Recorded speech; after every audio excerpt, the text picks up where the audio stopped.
in frame. All right, there you go. Stand Oh, right there. right here? Right there. Good. Ham, go.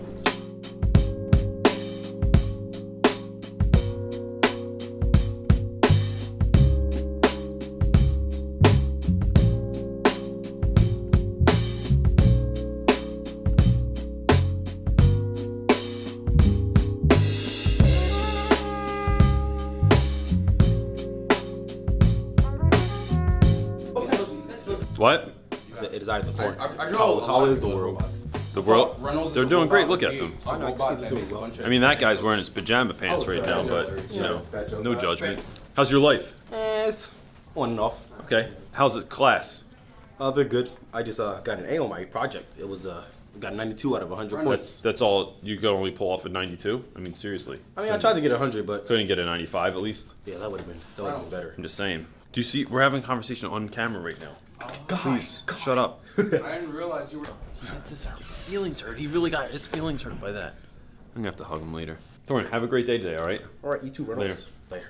This is kind of a hodgepodge of things that are going on. So there's that, plus the children are watching me again through the window that's next to me, and so this is what they do.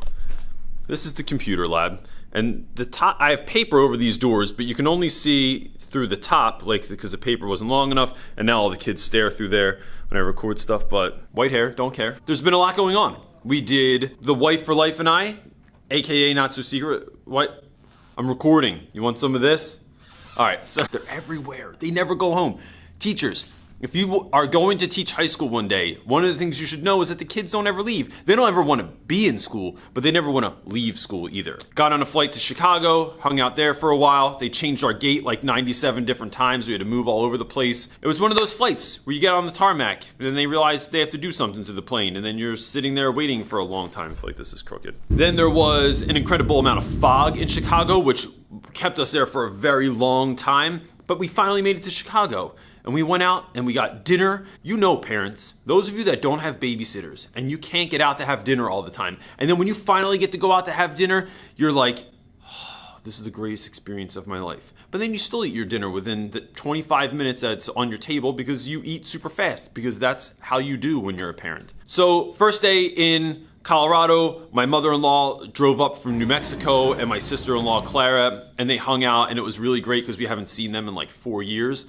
And that was a big deal for the not-so-secret wife also, because her mom had shown up. And then kind of just putzed around with them. And then on Friday, it was a meeting at the college, got a tour of the college, met with Franklin for the first time, who set this whole thing up. And we got to see what was going on and got to meet the dean of the education department. And then I gave my talk. So without any further ado, because I know I'm not interesting, we'll bring up Mr. Reynolds.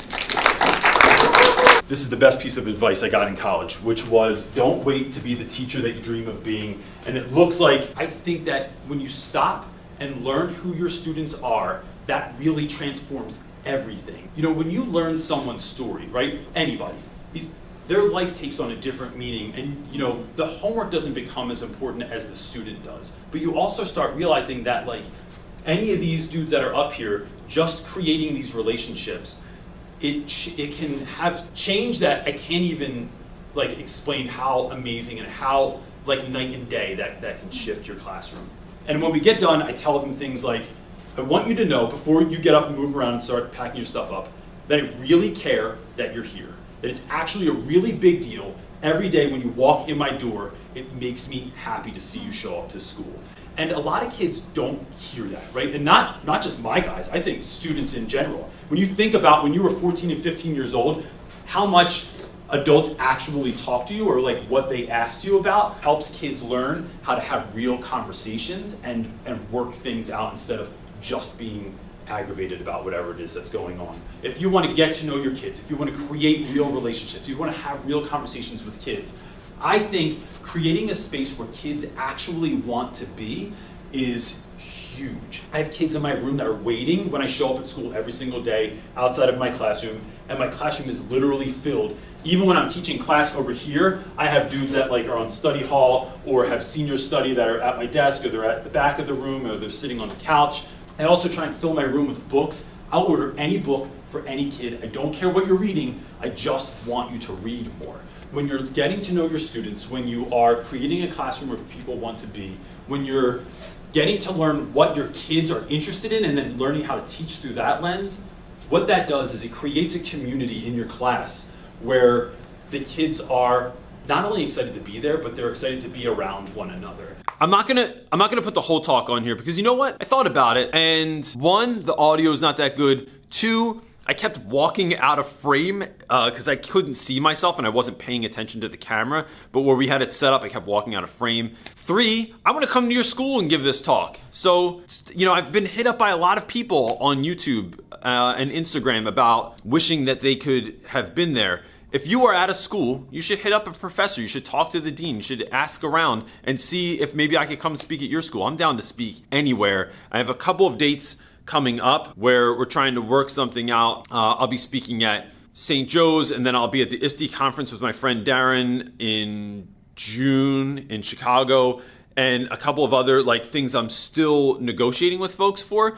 But if you're interested, just shoot me an email, let me know what's going on, and hook me up with a professor or with your dean or whoever I can connect with to see if we can work something out. So Colorado in a nutshell was really wonderful. I got to meet people that I'd only met online before. To have folks show up that have seen you on YouTube was really fun. My friend T-Dog was there, and I've only met her in the comment section a ton of different times. She is from Austria, but she's living in Colorado, and we got to hang out. It was super great. And so just thanks to everyone that showed up. I really, really appreciate it more than I can say. Thanks to Franklin, and thanks to the University of Colorado and Colorado Springs, and to the Senate. Thanks so much, I appreciate it. What else did we do this week? We got new book order, which the kids like being in these videos because we can shoot them after school. And here's the new books I got. Action, Kev. All right, how's everybody doing today? Today we're going to be unboxing a bunch of books that Reynolds received from Amazon for a bunch of students. So let's get started. First book that we got right here is The Ultimate Book of Gangster Movies. Who picked that book, Kev? I believe I picked this book. I think this book was my personal pick. Winger by Andrew Smith. Well, what do you think it's about? He's got blood up his nose and he's got stitches, so I think he's getting beat up. Okay, so we have Disciple Equals Freedom, a field manual by Jocko Willink. That's an amazing name. What do you think that book's about? Can you show the cover? Looks like a mystery, honestly. Looks like a mystery? Yeah, but this guy over here looks like, I don't know, what's his name, Frank Stallone? Probably. Terry Crews, Manhood. How to be a better man or just live with one. What do you think that's about?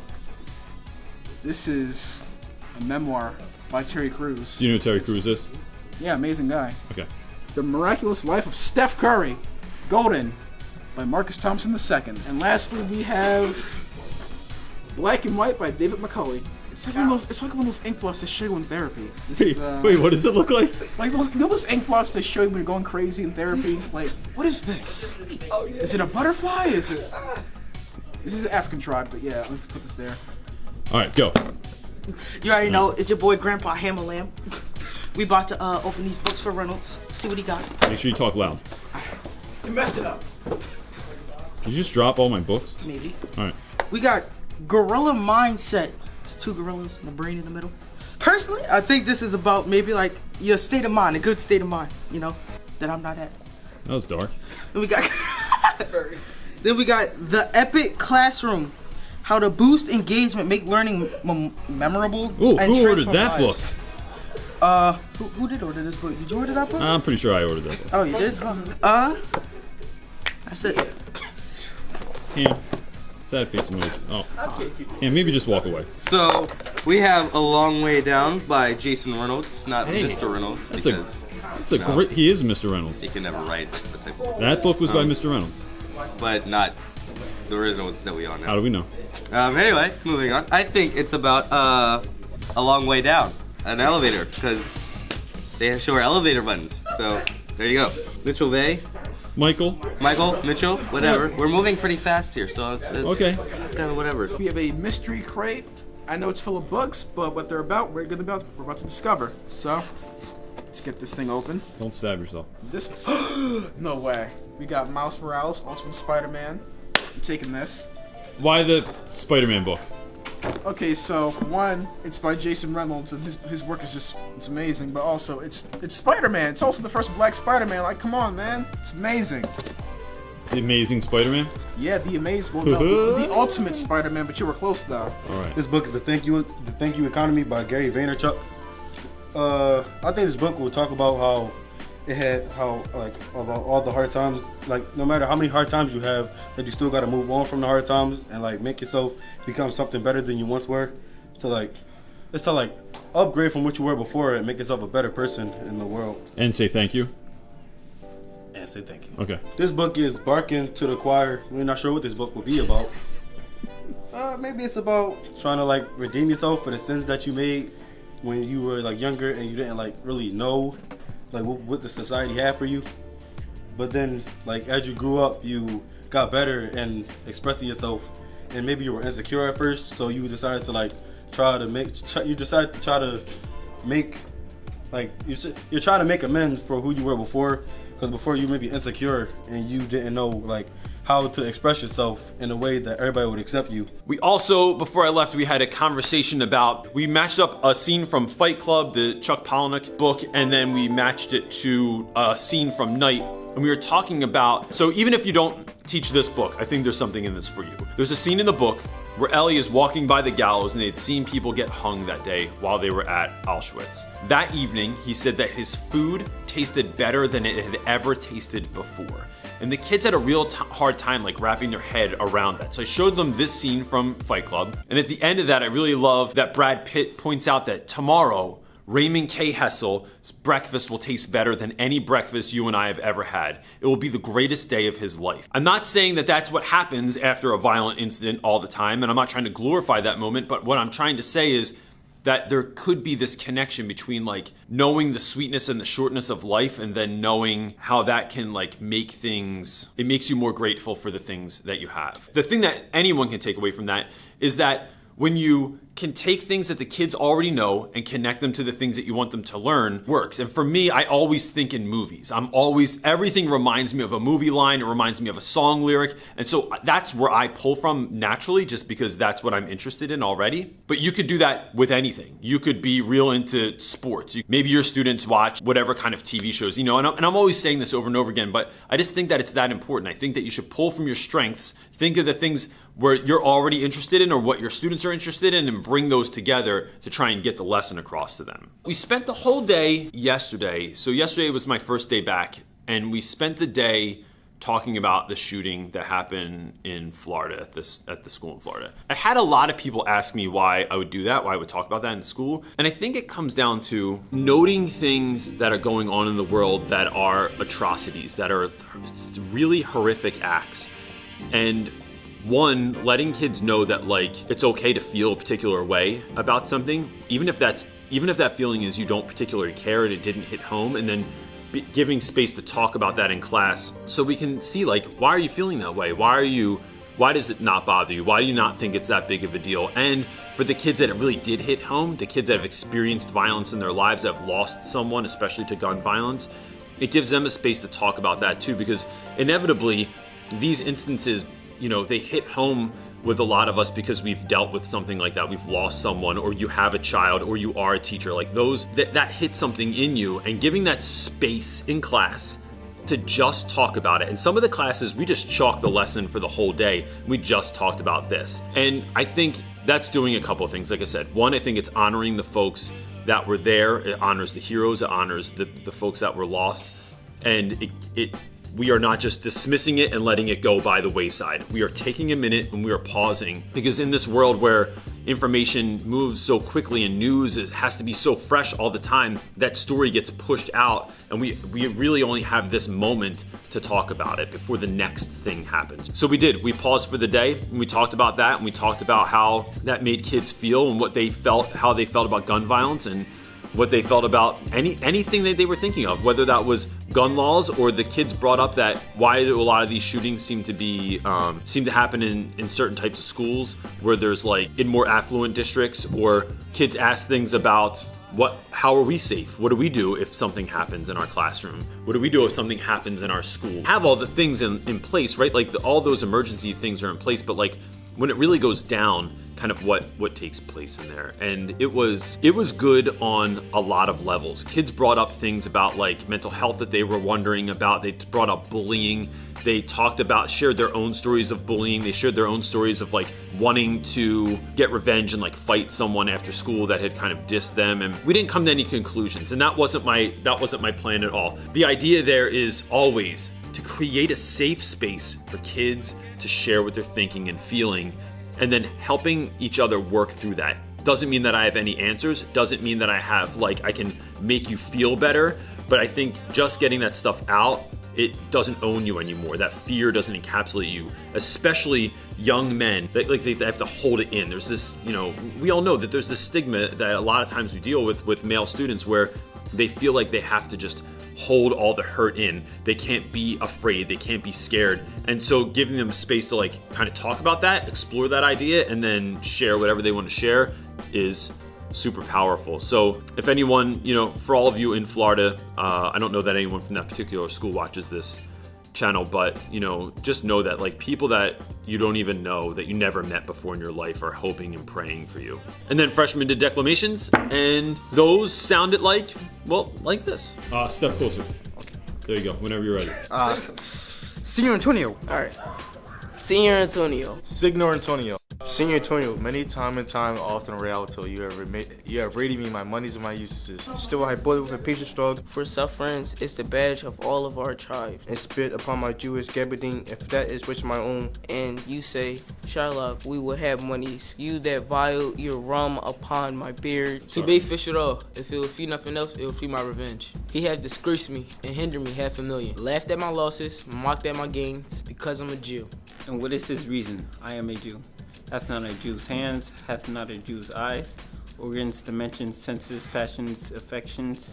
Declamations, again, are so many lines of Shakespeare that the students have to memorize. They then have to recite it in front of class. Some guys do that to a beat, some guys rap it, some guys sung it or acted it out before. It's not my favorite thing that we do during the year, but I think what it does more than any other project that we do is it takes the kids, gives them something that they do not think they can do. Like 98% of the kids have no faith in the fact that they can do this, and then they do it, and the sense of accomplishment that comes out of that, of knowing that like that was a really hard thing I had to do and you were able to rise up to the occasion, is super fun to watch. And I like that project just because of that aspect. That's it. Kind of shortish on the talking this week, but it's because I was away for a few days. I don't know. I wanted to end with like thinking of something sort of profound to say about all that's going on in Florida and then in Ohio yesterday also, that this stuff's scary, man. It's hard for the teachers, it's hard for the kids. It makes you wonder what could happen in your school or in your community, and then just hoping and praying that it doesn't happen. I realize there's no sort of rationale to a lot of this stuff, and I see a lot of people getting really angry, saying like it's all because of gun violence, or it's all because of mental health issues that aren't being handled with. And I'm not here to say what's right or what's wrong. I don't have any answers. I don't have any answers to say like this is what you do to stop this sort of stuff from being done. But one thing that I can say is that building relationships with your students and giving kids space to talk about things and to know that they are being seen in the hallways and in your classrooms goes really far. I'm not at all saying that if anyone had done that it would have like solved the problem. It would have made it not happen with the 19-20 school shootings that have happened this year in America. But maybe this week, just keep an eye out for those kids that are flying under the radar, that don't think anyone cares about them, that don't think anyone notices them, and just let them know that you notice them. Again, I feel like I need to be very clear in the fact that I'm not saying those kids are going to do something awful. I'm just saying that school sucks sometimes. High school is real tough sometimes. And just having someone to put their hand on your shoulder and just say hello, or tape an eyeball to them, because I have these things. Sometimes it's literally this simple. I have all of these eyeballs that I printed out, right? And then I put tape on the back. I stick them to kids when they're walking down the hallway. Then I let them know, I have an eye on you. It's silly, it's goofy, it's not deeply meaningful, but what it's doing is in my minimal amount of time that I have in the hallway, that I can let someone know that I see them as they're walking by and they're not just invisible, that someone does notice what they're going through, or that they even exist. I think just goes a really long way. And it doesn't solve everything, but just because you can't solve a problem doesn't mean that you shouldn't try and help towards a solution. And so that's it. So to all of you, thank you as always for watching. Peace.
Bye.